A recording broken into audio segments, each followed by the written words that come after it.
Don't get that on video. All right, so you just can use really any lotion. We use this kind of deep prep lotion. But essentially where we're working is right along this area here on the outside part of the hamstring, and then we're gonna work the outer part of the calf in through this area as well. And so you just wanna apply some good pressure, usually mild to moderate pressure to start. Any discomfort as I do that? No. Okay, you might feel a little bit of soreness through here, but it shouldn't be anything painful. Yeah, it's You may just sore. feel some A soreness. little sore, but not hurt, not like sharp pains. Perfect. And so you just want to strum over this area, diagonal as we go. And if I start to give you too much area, usually I'm going to focus on a small area initially, rather than working the whole region. We'll focus a little more on the hamstrings first, that way we can direct the treatment toward there, and then we'll move down and work more toward the calf.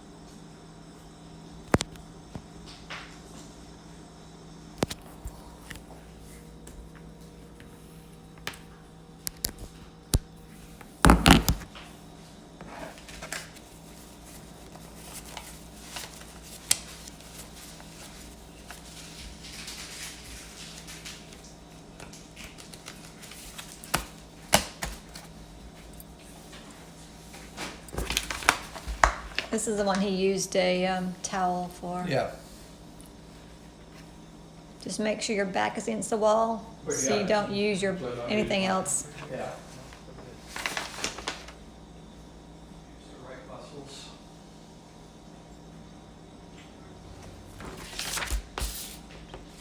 So usually we're not really able to break up a lot of scar tissue with this, but we're definitely trying to drive inflammation out. So we're working to drive any of the swelling out. And then the other thing that we're really trying to do is reduce some of the muscle guarding. So that way we allow a little more freedom of movement. So those are the two main goals. Yeah.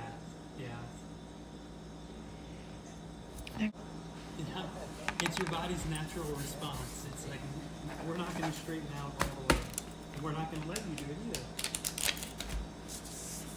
So those are the two main things. Reducing some of the muscle guarding and that tone in the muscle, and then trying to drive some of that inflammation out.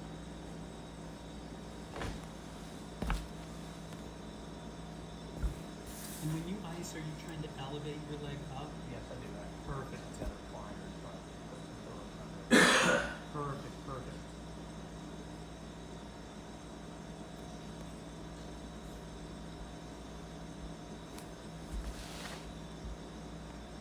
And the good news is To retire 40. scar tissue forming with this acute of an injury where it just happened. Did you try this? Is a really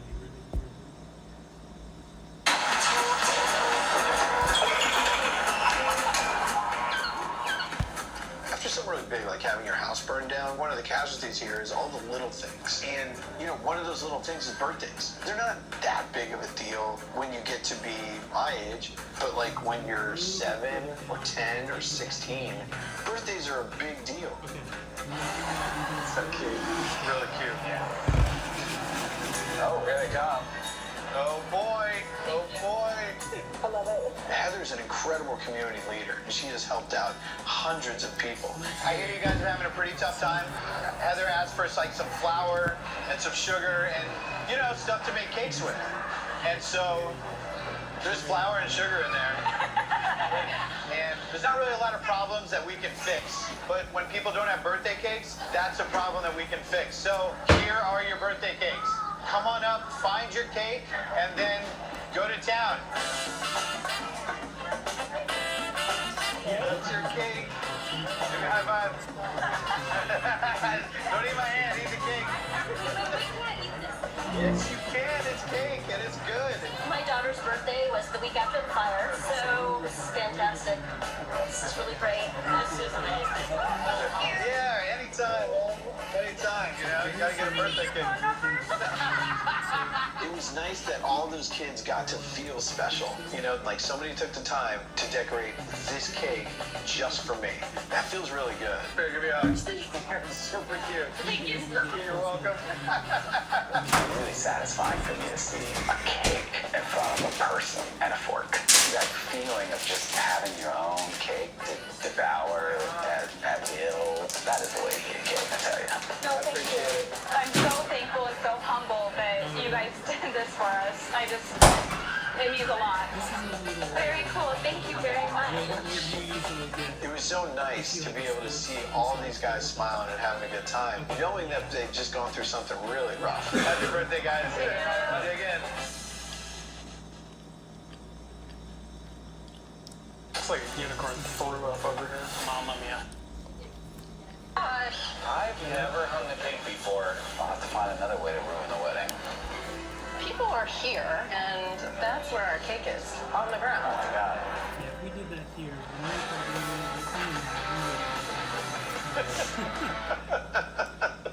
So, I'm getting married this week. Hey, Doug, will you make our wedding cake? Can I get the friends and family discount? There's actually 3 cakes. One of them is like a big 6-tier, a lot of piping, beautiful wedding cake. Well, here's the problem. I was gonna pipe it. Well, you can't pipe your own wedding cake. Well, no, I can. It's just she won't let me see the dress. But she wants a cake to look like the dress. Who's the best piper in there? I forget. You have to get in touch with John, see the dress. Don't tell me about it, or she'll freak out. Let me get her number. Is her number still in there? Is Tinder Jonna? I'm right now. For our second wedding cake, I want something a little different. Jeff and I were competing on this show, and one of the competitions was make a wedding cake. And I was like, well, I'm about to get married, so why don't I take a dry run at the cake I want at my wedding? Dude, this is so good. Yeah. While we've made a smaller version of the suspended sea cake, this one's a lot more difficult. It's a lot more challenging because now we're making it bigger. 5 suspended columns of cakes. Above these cakes, there are bubbles rising up. Hanging from the cakes are these leafy sea dragons and sugar medallions. This is going to be a pretty tricky cake. So those are those 2 cakes, and then there's another cake. I didn't want a meat cake, right? Think about it. Weddings are all about the bride, right? The bride gets everything. What do I get? I get a meat cake. That's what I get. Is there meat inside of that? Well, yeah, it's a meat cake. Ew. Or the quad muscle. Okay. All right, so with this, you can put a small towel roll. This one, 'cause we didn't put any stuff on that. So you can put a little bit of a small towel roll underneath there. Okay. So with this, bend this opposite knee. Mm-hmm. Make sure your foot is pointed up toward the ceiling. Now, Okay. you're gonna first start with a little preliminary squeeze of this quad muscle. Okay. But you only want to squeeze it as much as you feel comfortable. So if you squeeze a lot, and let's say you get to 50% and you have relatively low symptoms, then that's okay. But if you squeeze to 75% and you start to feel a lot of pain in that area where you've been feeling a lot of the symptoms, that's going to be a little too much. Okay. So the first step is give a little squeeze here. How do you feel with that? Not bad. Not bad. Okay. Now, maintaining that squeeze, can you lift your leg up to the ceiling? Good? Yeah. And then come back down. How'd that feel? Not too bad. Not too bad. Not too Okay? bad. So the first step is getting that little bit of a squeeze. So we call that just like a quad set. So you're setting the quadriceps muscle. If you want to do a few of those to start with, maybe do that like 5 times, just holding for about 5 seconds. Okay. Then you want to add that lift to really try to challenge that quadriceps muscle and get it going. Okay. One of the number one things that will happen after any knee injury is that this muscle will start to, it doesn't even necessarily atrophy, it just doesn't work as efficiently as it should. Okay. But the sooner we can get this going, the faster you're going to recover. Okay. So go ahead and give that little squeeze. Good. And then go ahead and lift. Legs straight up, just equal to the other leg, and then back down nice and slow, and then you relax everything. And then you re-engage here, coming up, and then back down. Good.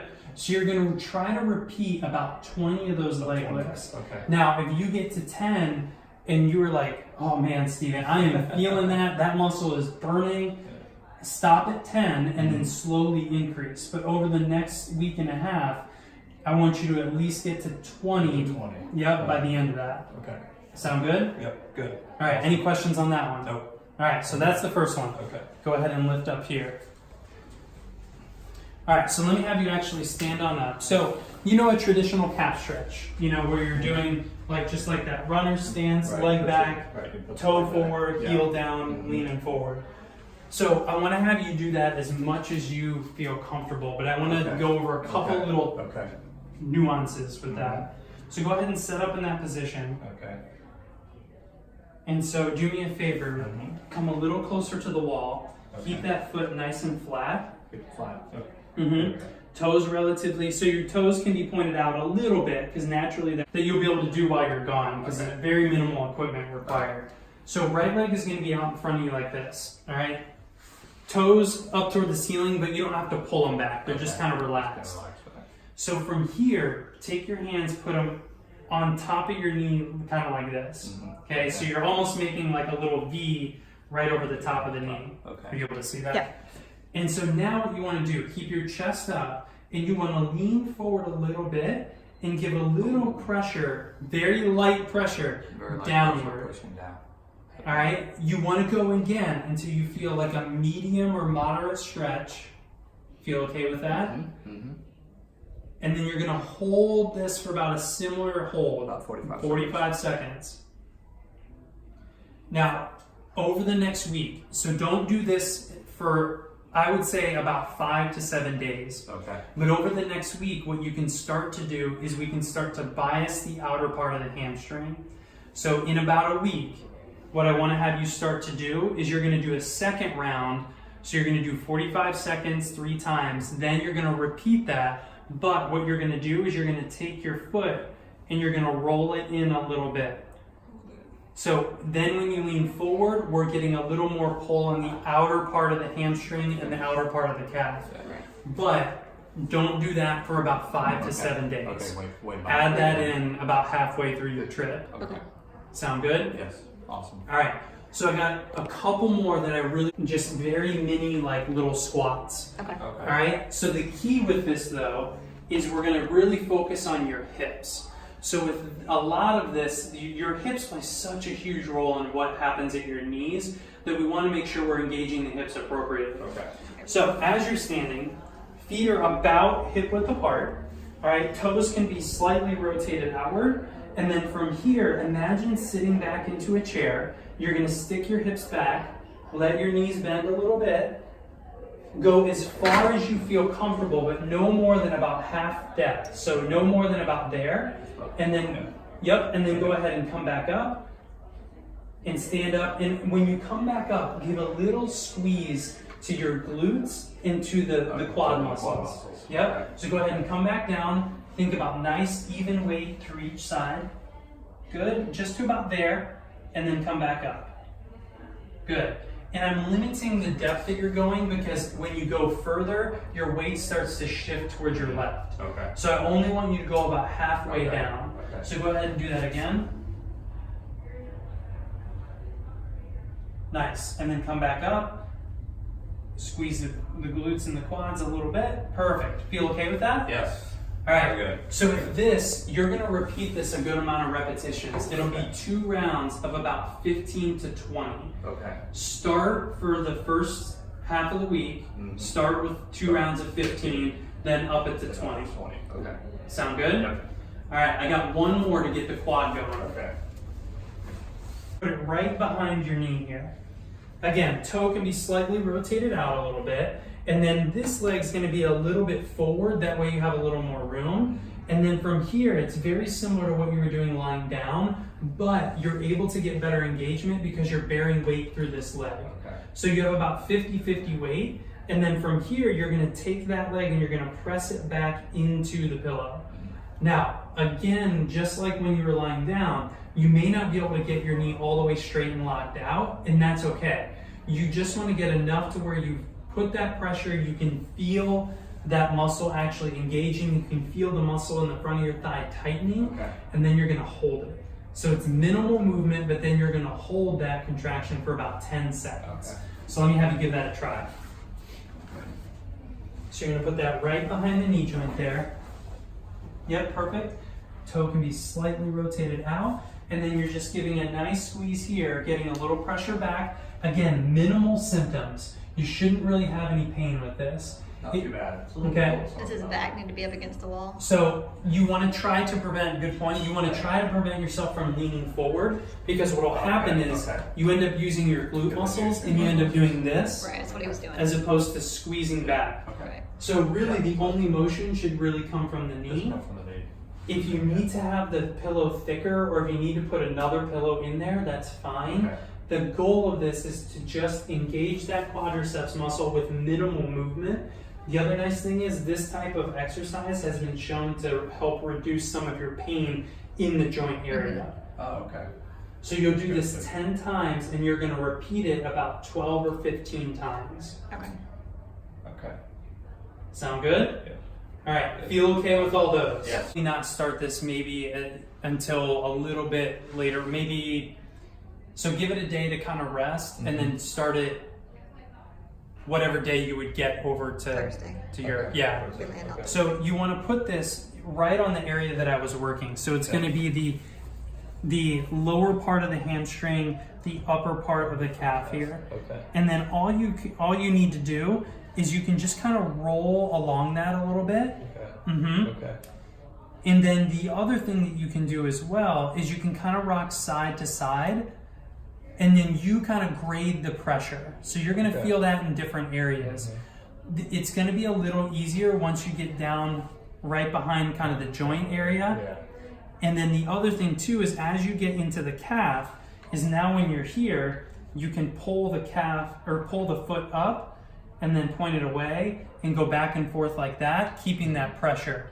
The reason why you may not feel it as much right now is because that knee doesn't want to straighten up fully out. Right. So that's why I would say give it a day or two. Let everything calm down a little bit in there. Do it laying down or sitting up? Because sitting up would put more pressure on it. So start lying down because you can grade the pressure a little Okay. more, then stand up and do it. Yeah, you can do it right on the wall there. Or you can sit up, put a little more pressure downward. Yeah. Yep.